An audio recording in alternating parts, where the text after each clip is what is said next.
বন্ধুরা কেমন আছে? আশা করি সবাই খুব ভালো আছো। আজকে আমি তোমাদের সামনে আরেকটা নতুন আইটেম করে দেখাবো। আইটেমটার নাম হচ্ছে ম্যাঙ্গো পপসিকল। এখানে কাঁচা আমের প্রয়োজন আছে। এই পপসিকল করতে গিয়ে কি কি ইনগ্রেডিয়েন্টস লাগে তাই তোমাদের ফার্স্টে আমি দেখাই। এখানে আমি 4টে মতন ছোট ছোট কাঁচা আম সেটাকে সেদ্ধ করে তার পাল্পটাকে নিয়ে নিয়েছি। তাছাড়া তরমুজের যে সাইডের সাদা অংশটা থাকে তা সেখানেও কিছু অংশ আমি নিয়েছি। তাছাড়া ধনেপাতা নিয়েছি, আর তার সঙ্গে একটু লেবুও নিয়েছি, আর চিনি, নুন আর চাট মশলা নিয়েছি। এবার এসো দেখো আমি কি করে এই পপসিকলটা তৈরি করি। এখন আমি একটা যেখানে মিক্সিতে আমরা যে জুস বানাই সেই ব্লেন্ডারে আমি ফার্স্টে এই কাঁচা যে আমের যে পাল্পটা সেটা এই ব্লেন্ডারের মধ্যে রাখলাম, মানে দিলাম। তারপরে তরমুজের এই ছোট ছোট টুকরোগুলো এর মধ্যে অ্যাড করলাম। তারপরে ধনেপাতা কুচি এর মধ্যে অ্যাড করলাম। এবার এর মধ্যে একটু লেবু রস দিয়ে দিলাম, আর নুন দিলাম হাফ চা চামচ, ঠিক আছে। 1 চা চামচের মতন আমি চাট মশলা অ্যাড করলাম। 1 কাপের মতন আমি এর মধ্যে চিনি দিলাম। এবার ওই কাঁচা আম আমি যখন সেদ্ধ করেছিলাম, যে জলে সেদ্ধ করেছিলাম, সেই জলটার কিছু অংশ এটার মধ্যে আমি দিয়ে দিলাম। এবার ঢাকনা দিয়ে দিলাম, দিয়ে আমি মিক্সিতে ব্লেন্ড করব।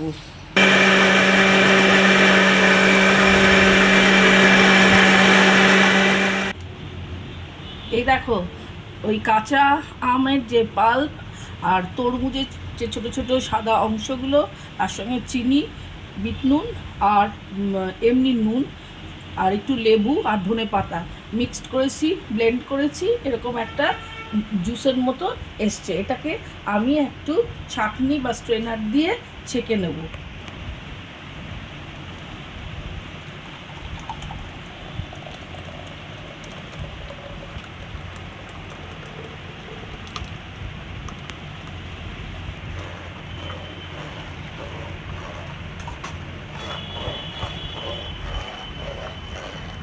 এই স্ট্রেনার দিয়ে আমি একটু ছেঁকে নিচ্ছি।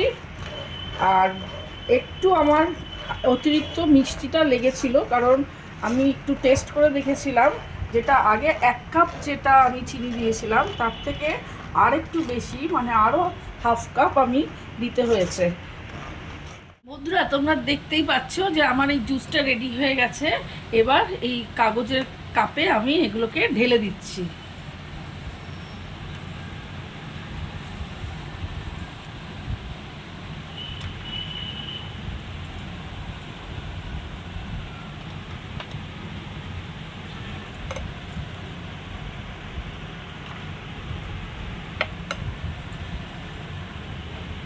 গরমের সময় এই কাঁচা আমের পপসিকল খেতে বেশ ভালোই লাগবে। একটু টক টক মিষ্টি মিষ্টি নোনতা নোনতা, অনেকে এর সঙ্গে একটু কাঁচা লঙ্কা অ্যাড করে, কিন্তু আমি সেটা আজকে দিইনি। একটা একটা করে আমি একে কভার করব। প্রথমে একটা প্লাস্টিক নিলাম, সেটাকে ভালো করে চেপে দিলাম। এবার একটা রাবার ব্যান্ড নিলাম, রাবার ব্যান্ডটাকে খুব চেপে বসাতে হবে যাতে প্লাস্টিকটা যেন টান টান থাকে। এবার একটা ছুরি দিয়ে এর মাঝের অংশটাকে সামান্য একটু ফুটো করলাম। এরপর একটা আইসক্রিম স্টিক্স এটার মধ্যে ঢুকিয়ে দিলাম। অনেকে এই প্লাস্টিকের বদলে অ্যালুমিনিয়াম ফয়েলও ইউজ করে, কিন্তু আমি আজকে এই প্লাস্টিকটা ইউজ করেছি। দেখ এরকম করে পপসিকলের একটা গঠন তৈরি হয়েছে। এরকম করেই আমি বাকিগুলোকে সব তৈরি করব। এই 4টে যে কাঁচা আম দিয়ে আমি তৈরি করতে ফার্স্টে শুরু করেছিলাম, সেখান থেকে এই 9 কাপ মানে কাঁচা আমের এই ম্যাঙ্গো পপসিকেলটা তৈরি হয়েছে। এখন আমি একে ফ্রিজে রাখবো 8 ঘন্টা। ফ্রিজে রেখে দিচ্ছি 8 ঘন্টার জন্য।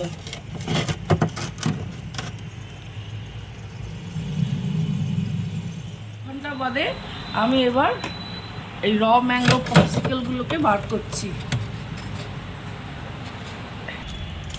এবার আমি এই গার্ডারটাকে কেটে দিচ্ছি।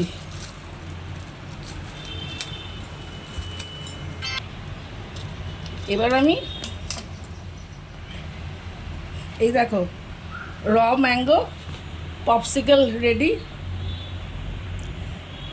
তোমরা এরকমভাবে বাড়িতে তৈরি করতে পারো।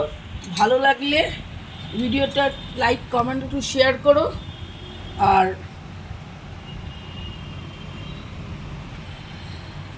লাইক কমেন্ট শেয়ার করো। আর নেক্সট দিন আমার নতুন আইটেম তোমাদের সঙ্গে নিয়ে দেখাবো। ততক্ষণের জন্য বাই, সবাই সুস্থ থেকো, ভালো থেকো।